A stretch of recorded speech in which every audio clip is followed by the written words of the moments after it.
Vamos continuar aqui em Gálatas, no capítulo 6. Com fé em Deus, hoje nós vamos concluir o estudo dessa epístola. Gálatas, capítulo 6. Fala a respeito do auxílio mútuo e a responsabilidade pessoal. Nesse último capítulo, o apóstolo Paulo também vai fazer algumas considerações finais e aconselhar os irmãos de Gálatas. Amém? Vamos ler a primeira parte, então. Gálatas capítulo 6, a partir do versículo 1. Irmãos, se alguém for surpreendido em alguma falta, vocês que são espirituais, restaurem essa pessoa com espírito de brandura, e que cada um tenha cuidado para que não seja também tentado. Levem as cargas uns dos outros, e assim estarão cumprindo a lei de Cristo. Porque se alguém julga ser alguma coisa, não sendo nada, engana a si mesmo. Mas que cada um examine o seu próprio modo de agir, e então terá motivo de gloriar-se unicamente em si, e não em outro. Porque cada um levará o seu próprio fardo. Vamos orar? Senhor Deus, muito obrigado, Pai, por mais essa oportunidade de aprender da Tua Palavra, de conhecer e entender mais de Ti, Pai.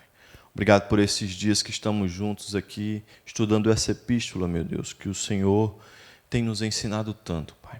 Nos ajuda no dia de hoje a aprender, Pai, cada vez mais de Ti.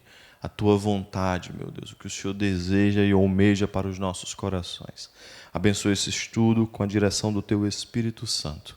No nome de Jesus, amém e amém. Paulo inicia esse capítulo, como no capítulo anterior nós vimos ele falando a respeito da liberdade cristã, dos frutos do Espírito, né, das obras da carne. Mas agora ele vai falar a respeito de auxiliar aquele irmão e a responsabilidade pessoal também que nós temos.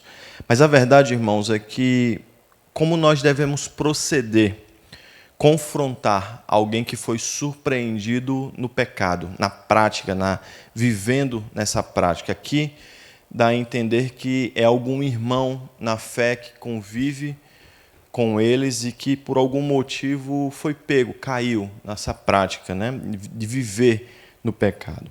E ele no versículo 1 está dizendo assim: se alguém for surpreendido em alguma falta. O apóstolo Paulo vai nos ensinar, a partir de agora, aqui em Gálatas, como nós devemos tratar essa pessoa. No versículo 1, logo no início, ele continua usando o termo irmãos, a palavra irmãos. Denota mais que ele quer ter uma intimidade mais pessoal com essas pessoas, né, esses irmãos de Gálatas. Ao repetir várias vezes, como ele fez nessa epístola, mostra que ele está tentando tratar realmente de um pai para um filho, de um irmão na fé, de alguém que conhece pessoalmente essas pessoas. E é interessante isso daqui, já que ele está tratando de pessoas na lógica que caíram no pecado, que estão tendo que ser disciplinadas, advertidas de alguma forma. Então, ao começar dizendo que este irmão, falando para a comunidade, irmãos, veja mesmo, ele não está dizendo que vai acontecer, mas eventualmente, se acontecer, se alguém, é algo condicional, se alguém cair nessa prática, em algum tipo, até olhando para o capítulo anterior, para o estudo anterior que nós vimos, em algum tipo de obra da carne, viver de alguma forma que desabone, que não agrade ao coração de Deus, se isso acontecer, aqui na minha versão vai estar falando a respeito de falta, mas tem algumas versões que vai falar sobre pecado, outras versões sobre delito.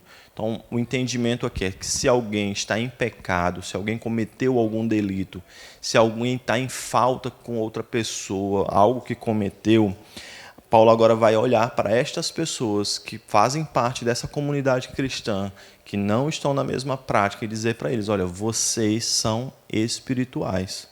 Então, o entendimento é o quê? Quando as pessoas estão no mundo e elas fazem algo que desagrada a Deus, O mundo não tem misericórdia, o homem não tem misericórdia. Mas nós que somos da igreja, que somos espirituais, que somos cristãos, que replicamos o ensinamento de Cristo. E qual era o principal ensinamento do Senhor Jesus? Amor.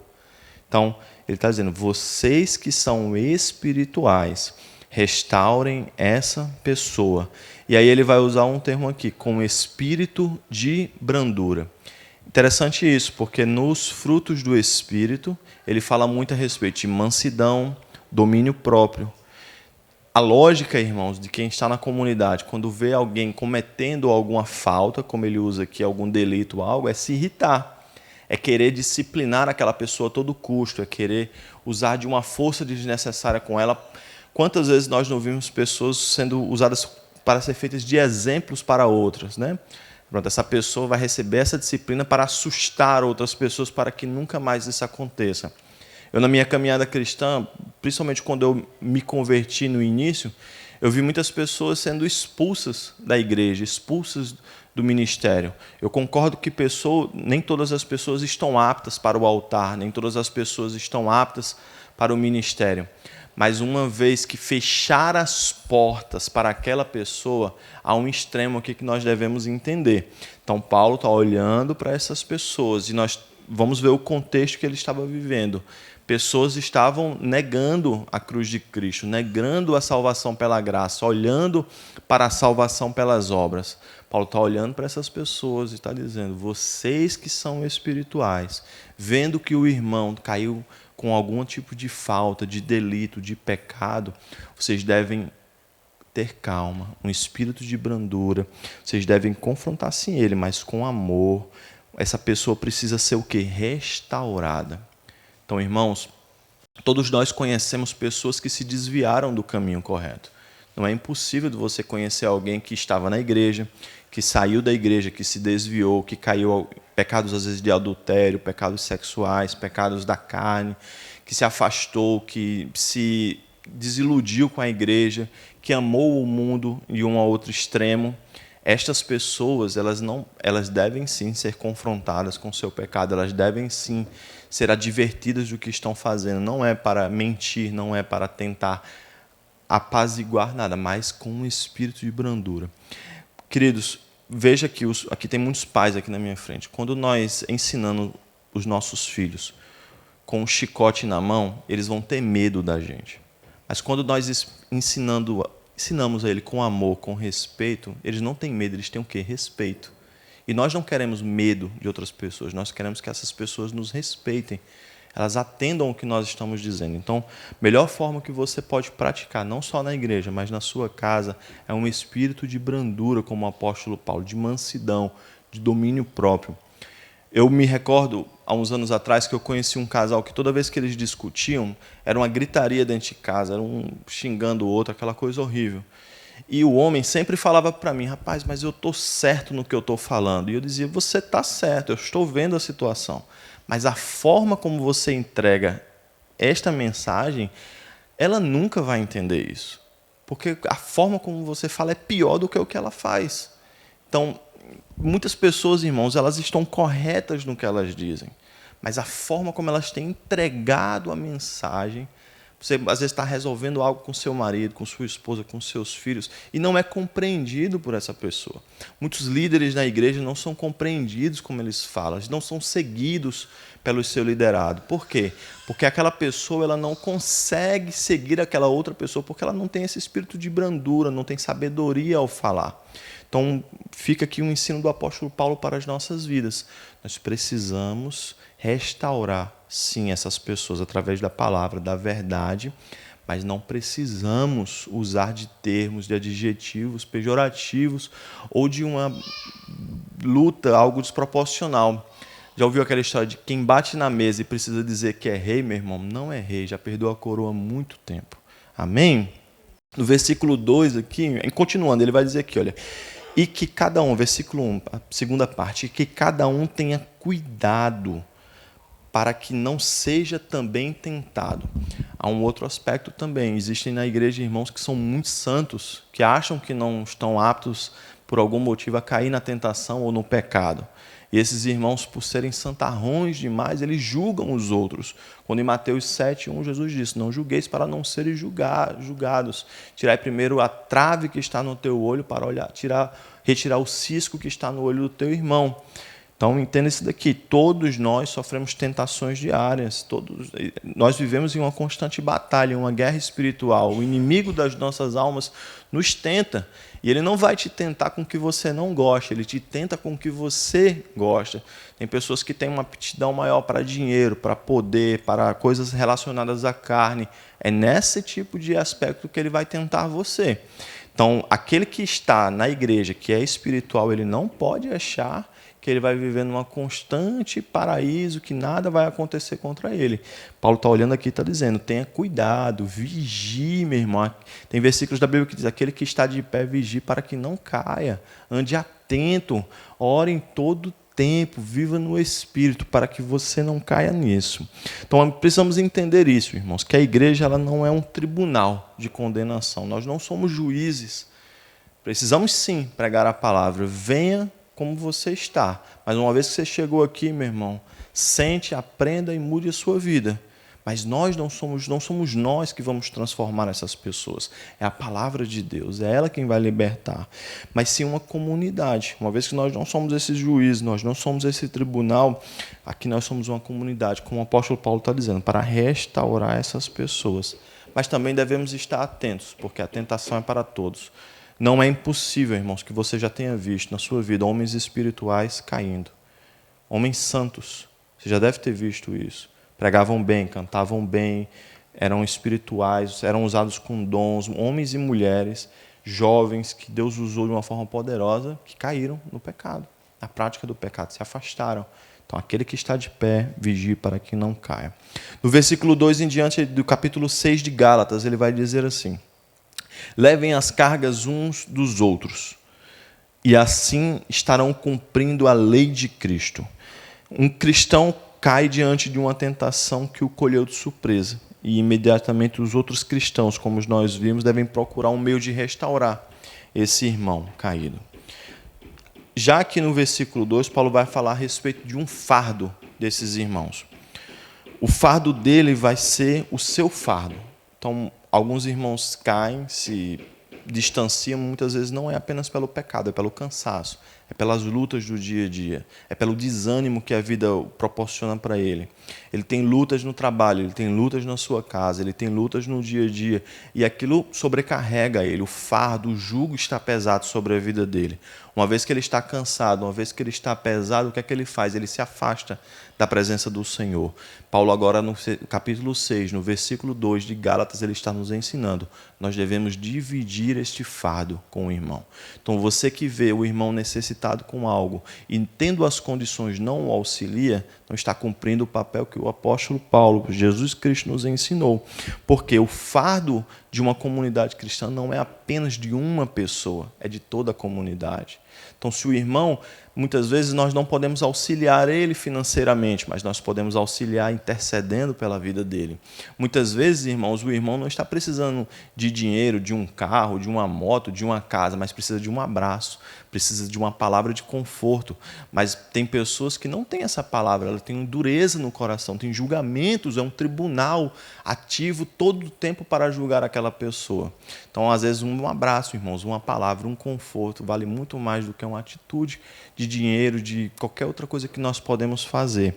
O fardo pesado, a carga pesada dos nossos irmãos, nós devemos carregar com eles.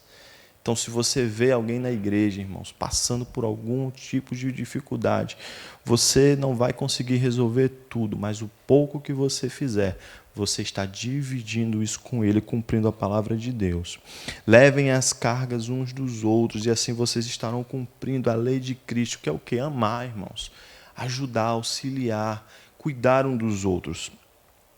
O princípio aqui é um dos aspectos mais profundos, é o auxílio mútuo, um pelo outro, né? A nossa comunidade, a igreja, ela está reunida em um só corpo, que é Cristo. Então, uma vez que alguém está em falta por algo, o outro precisa auxiliar ele nisso.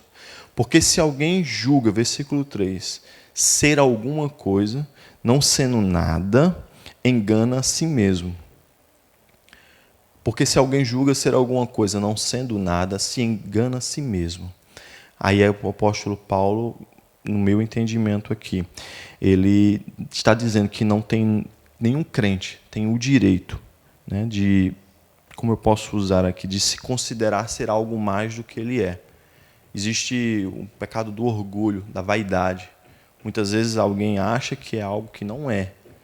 Por se considerar, veja que ele está vindo de um contexto. Vamos olhar o contexto deste texto. Ele está olhando e está dizendo: vocês que são espirituais, auxiliem aquele que caiu. Mas você que é espiritual, vigie para que não caia também.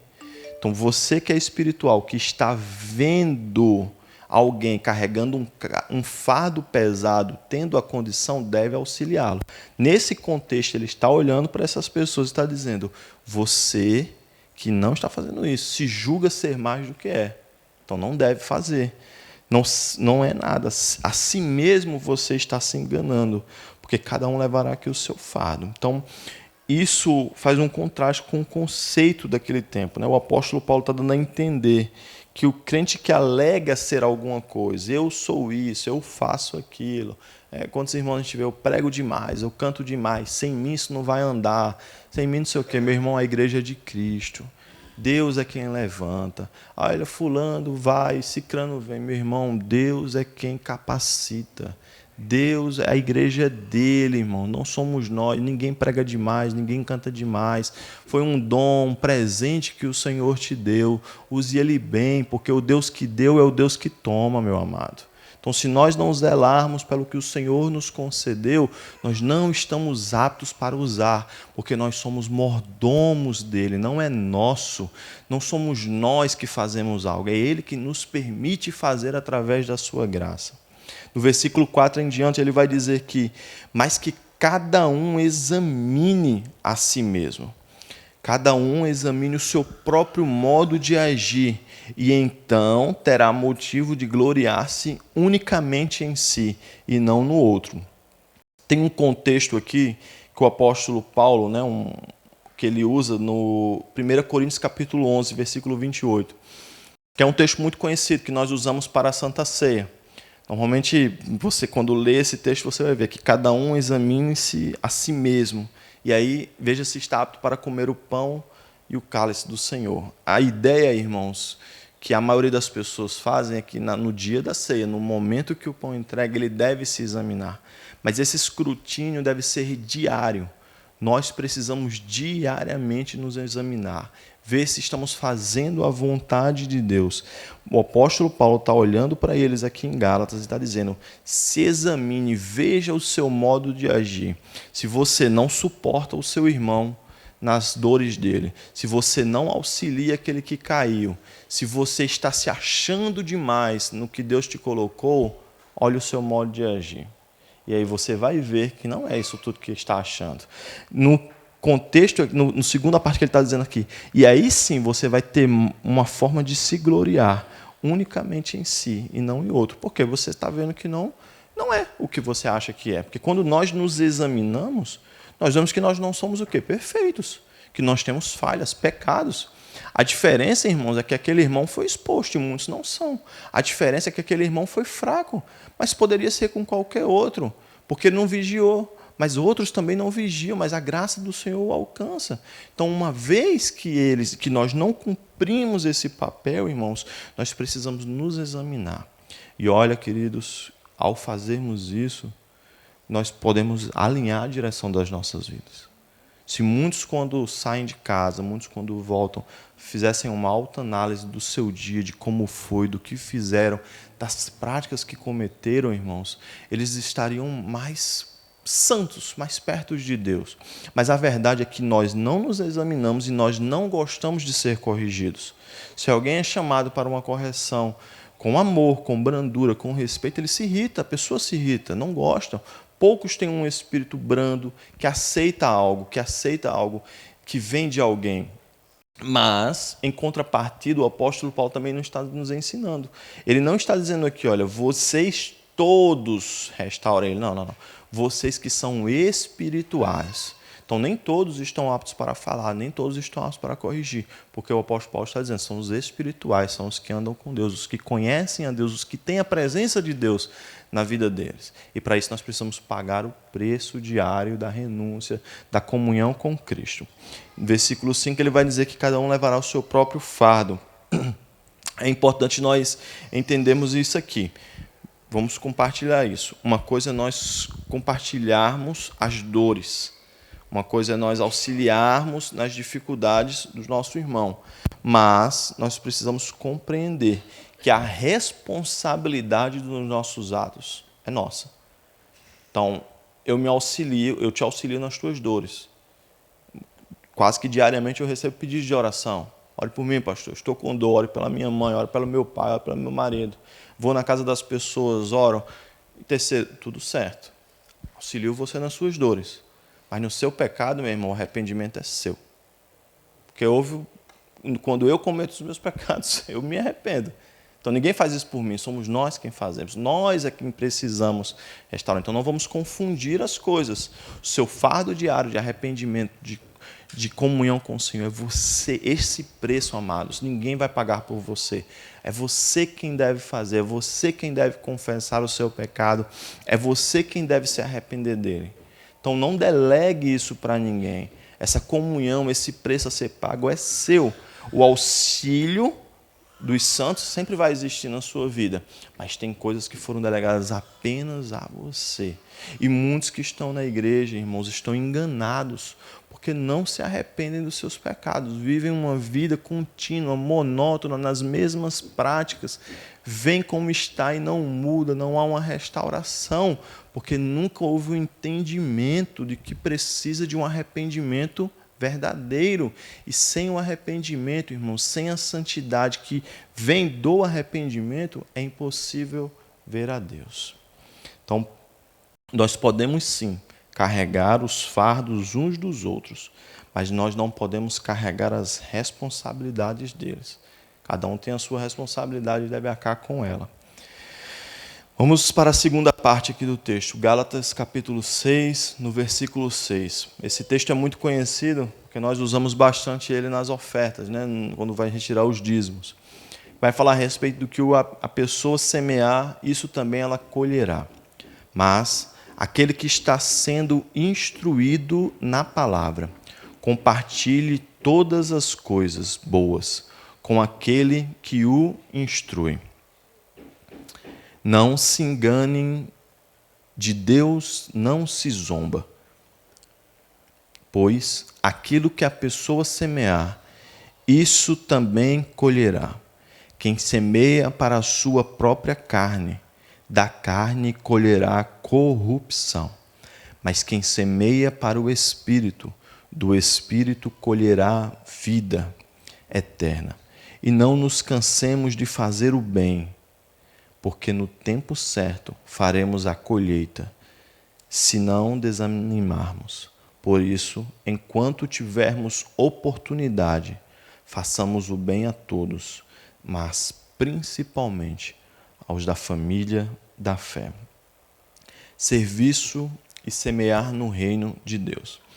Regularmente, quando você escuta esse texto, as pessoas nunca leem o versículo 6, sempre vão para o versículo 7, direto, que fala a respeito de não zombem de Deus, que aquilo que nós plantamos, nós colhemos, né?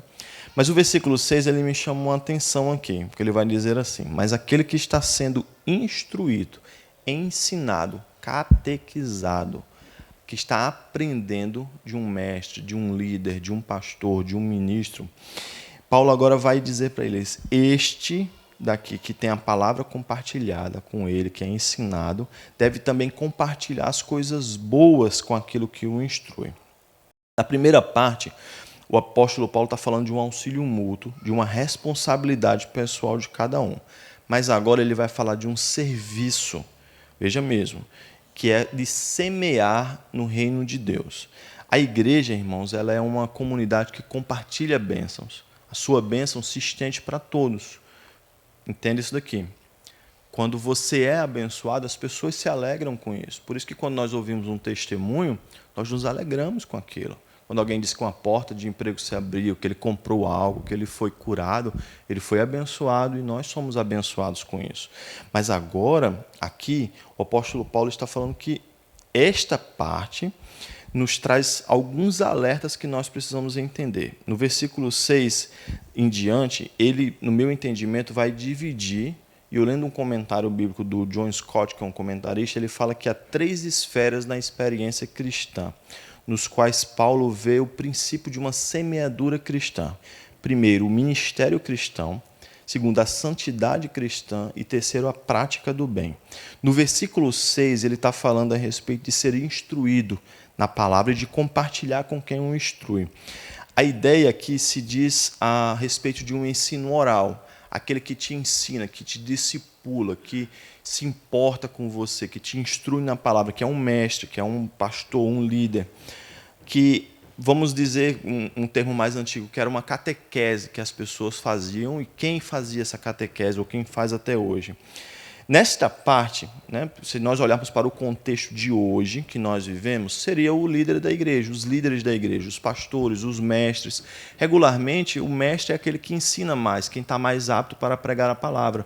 Mas você tem o líder do seu grupo, do discipulado, você tem aquele que te ensina nos ensinos bíblicos, você tem o líder da igreja, os pastores, né, nossa igreja apostólica, nós somos os bispos, o apóstolo, tudo. Estas pessoas, o apóstolo Paulo está dizendo que elas devem ser cuidadas pelos irmãos. Então, vamos entender isso daqui. Não quero que fique nenhuma ponta solta. Há 2 pontos que nós precisamos entender aqui. Primeiro, este irmão, este mestre, deve sim ser honrado e cuidado. Mas, um primeiro ponto, ele não deve abusar da sua autoridade. A Bíblia ensina que ele deve ser, lá em 1 Coríntios, no capítulo 9, no versículo 14. Assim também o Senhor ordenou aos que pregam o Evangelho que vivam do Evangelho. Então, nada errado aqui. Aquele que vive do Evangelho, que prega o Evangelho, ele precisa viver daquilo. 1 Timóteo, capítulo 5, versículo 17 e 18 diz assim: devem ser considerados merecedores de pagamento em dobro os presbíteros, que presidem bem. Não são todos, são os que presidem bem. São coisas distintas, são coisas diferentes. Líder, cargo tem em todo lugar. Os que fazem direito são poucos. Então, esses que presidem bem, especialmente os que se esforçam na pregação da palavra. Parece pouco isso aqui, mas é muito, porque para pregar, qualquer pessoa prega. Mas para pregar com graça, com unção, com ensino, com autoridade, tem que se esforçar, tem que estudar, tem que pagar o preço. Então, Paulo está olhando para ele e está dizendo, aquele que preside bem, que governa bem, aquele que ensina bem, que se esforça, que é esforçado, esse deve ser cuidado. Pastor, é todo mundo? Não é todo mundo. Poucos, mas devem ser feitos no ensino, pois a Escritura declara, não amordace o boi quando ele pisa o trigo, e ainda o trabalhador é digno do seu trabalho. Então, um primeiro ponto, aquele que o faz deve ser cuidado pela sua igreja, mas ele não deve abusar daquilo. Há um erro nas igrejas de hoje. Muitos têm abusado do dinheiro da igreja, têm levado tudo para eles. Tem vivido de uma forma desregrada com a oferta da viúva, enquanto a igreja está sofrendo. Então, não é assim. Não pode ter o abuso da parte do líder, daquele que ensina, daquele que preside. Ele precisa ter ordem, decência na vida dele. Ele precisa entender que aquele dinheiro do dízimo, da oferta, veio com um sacrifício. E ele não foi feito para se esbanjar com qualquer coisa. Não pertence a ele. Ele é apenas alguém que vai conduzir e ser abençoado por aquilo. Mas ele precisa, sim, ser honrado, ser abençoado, mas precisa entender que a oferta da viuvinha tem valor, tem esforço, o dízimo do irmão, o dízimo da pessoa que trabalhou ali todo mês, toda semana, que recebeu na sua diária, como a Bíblia fala num termo antigo, jornaleiro, que era aquele diarista, é um esforço. Então, esse dinheiro não pode ser desprezado, precisa ser honrado por aquele que o usa na igreja. Mas, em contrapartida, nós vemos também abuso de outra parte, de igrejas. Muitas igrejas abusam dos seus líderes, porque não dão a ele uma estrutura que ele deveria ter. O apóstolo Paulo está olhando para ele e está dizendo, aquele que prega, que vive, não deve viver de outra coisa, mas do Evangelho. Então, no meu entendimento, ao menos que a pessoa seja uma voluntária, ela escolha aquilo, ela não deveria estar sendo forçada a ter 2, 3 trabalhos fora e ainda precisar servir com excelência, porque de alguma forma ele vai tirar para conseguir arrumar tempo para estar aqui. Ou ele vai tirar do sustento dele ou da família dele, porque ele vai fazer, porque ele tem a chamada na vida dele. Então, precisamos entender, nós não podemos ter um abuso de um lado de um líder, né? Porque a única motivação dele é o dinheiro. Muitos só têm essa motivação, eles só fazem as coisas se o salário for bom. Vocês já perceberam que a maioria das pessoas, quando são enviadas, só são enviadas para as melhores cidades, para os melhores lugares, para os melhores estados, nunca é para um canto ruim. Eu falo esses dias, eu tenho conversado com eles, quando eu falo ao povo do Brasil que a gente vai voltar para abrir uma igreja em João Pessoa, o povo espanta. Irmão, que é isso? Você está doido? Você vai deixar de estar na Califórnia, em Los Angeles, em New Jersey, onde você quiser, na Flórida, meu irmão, eu tenho que estar onde Deus me mandou eu estar. Então, a maioria das pessoas, se a sua motivação que está querendo ser líder for essa, não faça. Porque você vai abusar de um lado. Mas do outro, a igreja precisa também entender, irmãos. Eu teria vergonha, não é o caso. Eu falo isso com a maior tranquilidade. Não é o caso aqui da igreja, do pastor Alex, de mim, que são os pastores de vocês. Nós somos cuidados, nós somos amados por vocês, nós temos o nosso sustento. Mas muitas igrejas não vivem essa realidade. Eu teria vergonha, irmão, de estar numa igreja e um pastor não ter um sapato, não ter um paletó para usar, não conseguir comprar um livro para estudar, não poder ter um tempo de paz, de coisa. Então, se um dia, meu amado irmão, você que está aqui, você que está me ouvindo, vê isso, não permita, não abusem. Eu conheço na minha vida cristã missionários que foram enviados para a obra e foram esquecidos lá, irmãos. Absurdo isso. Você tira o cara da sua casa, manda para a África, para a Ásia, para a Europa, para a América, para onde for, e abandona aquela pessoa lá. Como é isso? Não pode. A igreja tem que estar atenta nisso. De um lado, nós não podemos, o líder não deve abusar, mas do outro, a igreja também não deve abusar do líder. Então, o apóstolo Paulo está ensinando. Esta é a primeira parte. Na segunda parte, ele vai falar agora a respeito de que, olha, você não se engane, de Deus não se zomba. A vida, irmãos, é uma semeadura. Isso não serve apenas para o evangelho, é em toda a vida cristã. Nós colhemos o que nós plantamos. Você não planta laranja e colhe tomate, meu amado irmão. Aprendi isso desde crianças. Gentileza gera gentileza. Coisas boas geram coisas boas. Nós vivemos, nós colhemos o que nós plantamos. Se você planta ignorância, se você planta agressividade, se você planta um mau convívio, você vai colher isso na sua vida. Mas se você planta bem, planta no reino, vai chegar o tempo da colheita na sua vida. Amém? Ele está dizendo, aquilo que a pessoa semear, ela vai colher. Então, semeadura, irmãos, e colheita são princípios para a nossa vida. O homem é livre, você é livre para escolher. Mas você pode sim escolher o que você vai plantar, mas não pode escolher o que você vai colher.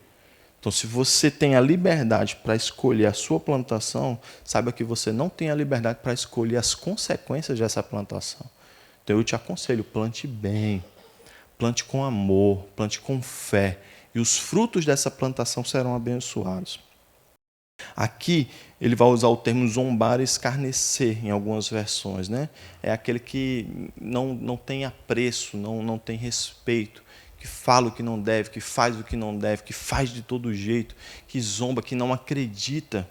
Paulo está dizendo, esse não vai. Porque aquele versículo, aquele que semeia para a carne, ele vai colher corrupção. Vai colher corrupção. Mas aquele que semeia para o Espírito vai colher para o Espírito, vai colher vida eterna. Então, meu amado irmão, plante bem na sua vida. Plante bem onde você for. Coisas simples, coisas mínimas. Às vezes uma besteira, é o troco, é o bom dia, é o número, é o compromisso, é a prática. Plante bem, você vai colher bem, meu irmão. Não plante coisas ruins, porque você vai colher coisas ruins. Aqui no versículo 9 ele vai dizer, e não nos cansemos de fazer o bem, porque no tempo certo faremos a colheita, se não desanimarmos. Ontem eu estava pregando aqui, falei a respeito de perseverança na vida cristã. Muitos têm plantado bem, mas desanimam. No meio do caminho, regridem na presença do Senhor. Paulo está olhando para eles, está dizendo, olha, você não se canse, Às vezes fazer o bem é difícil, irmãos, porque a retribuição não vem. Você faz o bem para aquela pessoa. Quantas vezes na minha vida cristã, na vida cristã da minha esposa, a gente não fez o bem para as pessoas e as pessoas nos viraram as costas. De vez em quando alguém chega e diz, fulano estava falando de vocês ali, cicrano falou isso de vocês. Eu já falei e falo de novo, isso fala mais da pessoa do que é de mim. Mas eu não posso desistir de fazer o bem a ninguém pela atitude dos outros, porque isso fala deles, não fala de mim. E eu quero colher bem, meu irmão. Eu não quero colher maus frutos, eu quero colher bem na minha vida. Então, se eu quero colher bem, eu não posso me cansar, eu não posso desanimar, eu tenho que perseverar. Então, lá no seu trabalho, na sua casa, na igreja, faça o bem, querido. Seja bom para as pessoas, porque a bondade de Deus e a sua misericórdia vão seguir você todos os dias da sua vida. Por isso, enquanto tivermos oportunidade, façamos o bem a todos. Mas aí ele abre um princípio aqui. Primeiramente, principalmente, antes de tudo, aos da família da fé. Você precisa aprender a ajudar, a auxiliar o seu irmão. Tudo que Paulo está falando aqui está vindo do contexto do início do capítulo. O auxílio mútuo, a responsabilidade com todos, carregar o fardo deles. Então, se você tem algo para doar para alguém, quer ajudar, muitos irmãos auxiliam tudo lá fora, mas nas coisas do irmão da fé, da igreja, ele não consegue fazer. Eu lembro quando eu era mais novo, o irmão doava para o Criança Esperança, mas não doava para a ação social da igreja. Tudo certo, não tem problema, mas Paulo está olhando para ele e está dizendo, antes do Criança Esperança, olhe para a ação da sua igreja, olhe para a família da fé que você está, olhe para quem está do seu lado, antes de auxiliar quem está lá em Jataí, Itajubá, como é? São João da Paraíba, lá no coisa, amém? Mas auxilie, mas faça o bem a todos.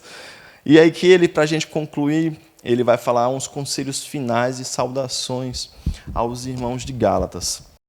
Versículo 11 e diante. Vejam com que letras grandes escrevi a vocês de próprio punho.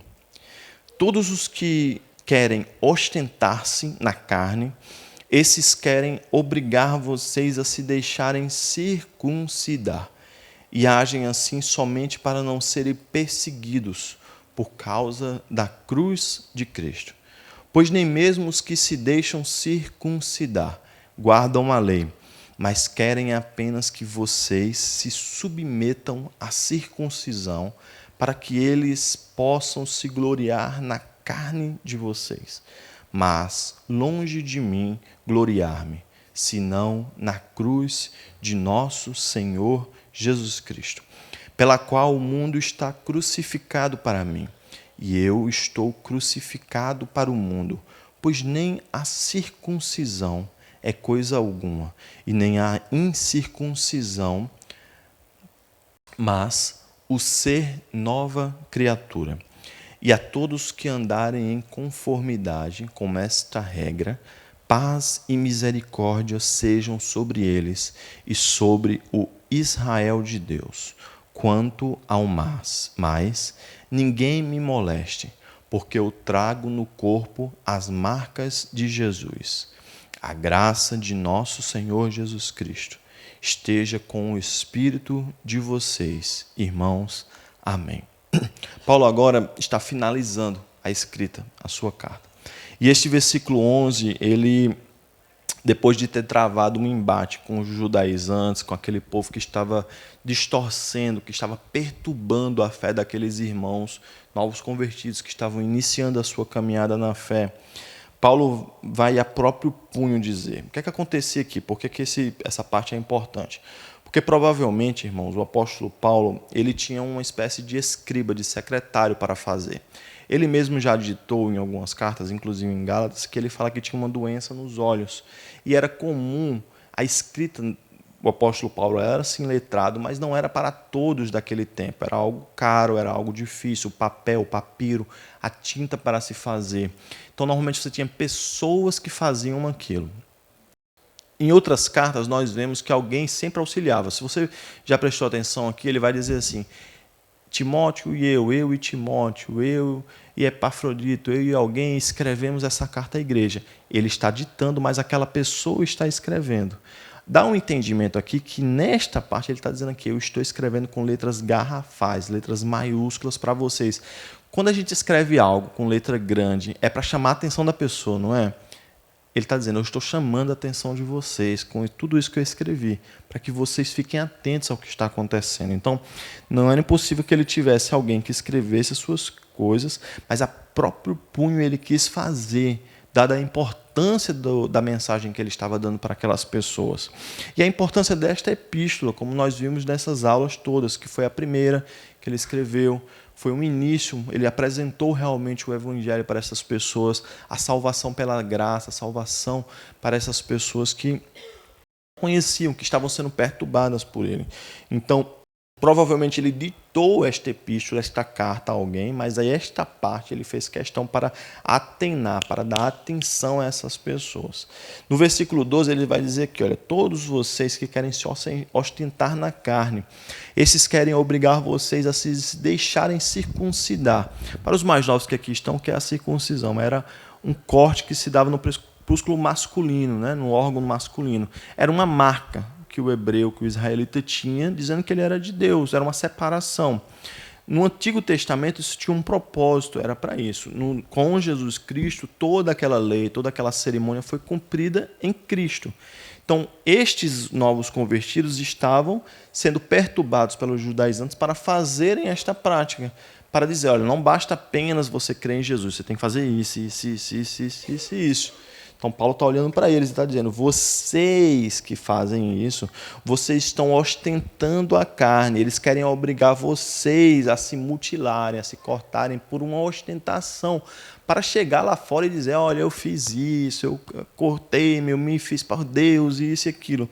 Só que estes que estão fazendo isso, aparentemente eles estão fazendo porque eles querem se ostentar, mas não é isso.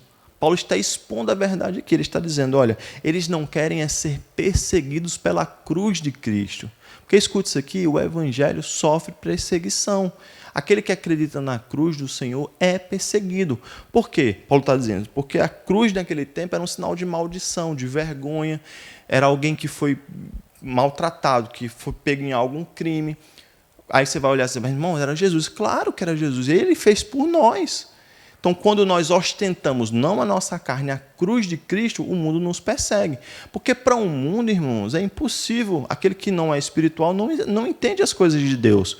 Para o mundo é impossível ele acreditar, se ele não conhecer a Deus, não tiver o Espírito de Deus, que alguém numa cruz que simbolizava uma maldição morreu para nos salvar.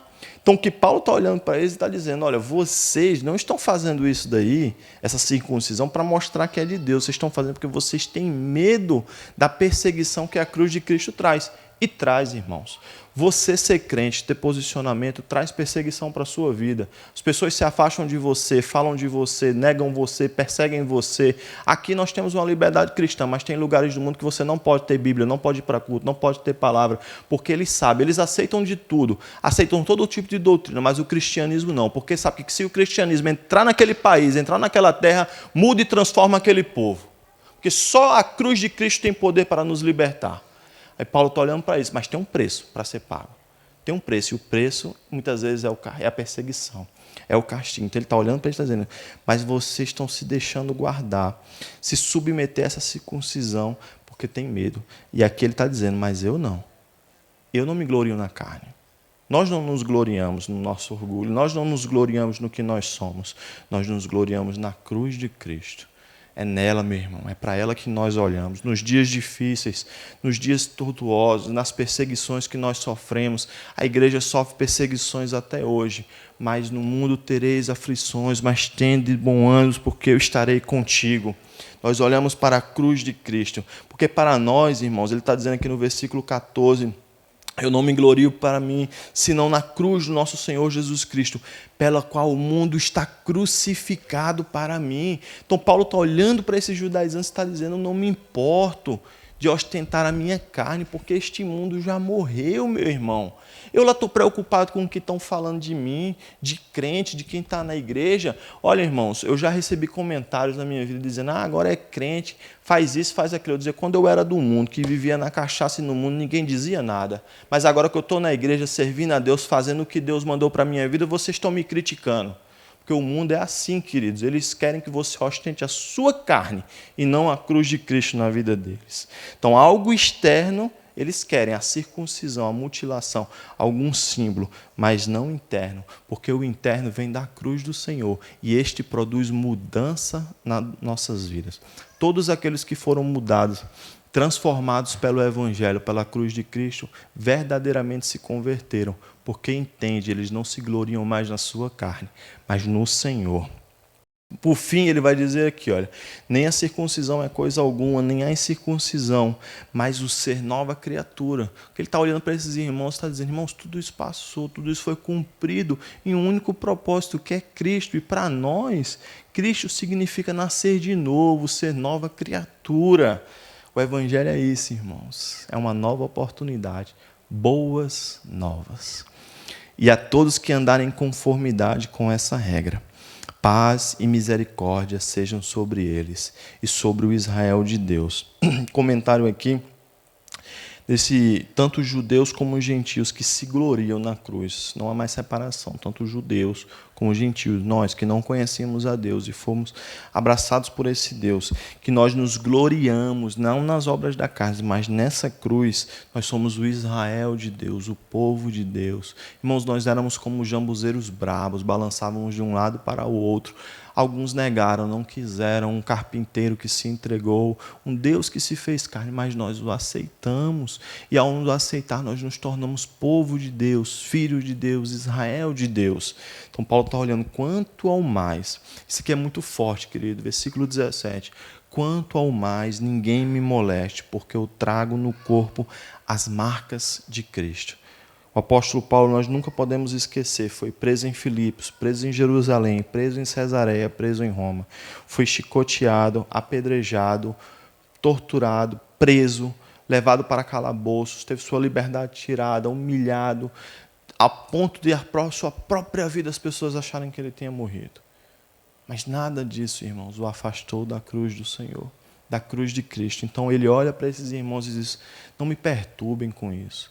Não me afastem com isso, porque o Evangelho, olha, tem pessoas que as palavras delas não precisam ser vistas, porque no seu corpo, como o apóstolo Paulo, ele carrega o Evangelho sendo pregado, porque ele tinha marcas para mostrar que o Evangelho de Cristo estava sendo pregado por ele, não apenas em palavras, em escritos, em gestos, mas em marcas. E esta marca que ele está falando era aquela mesma marca que se pregava em um animal. Você lembra daquele boi que era prensado com um ferro quente que tinha a marca do seu dono?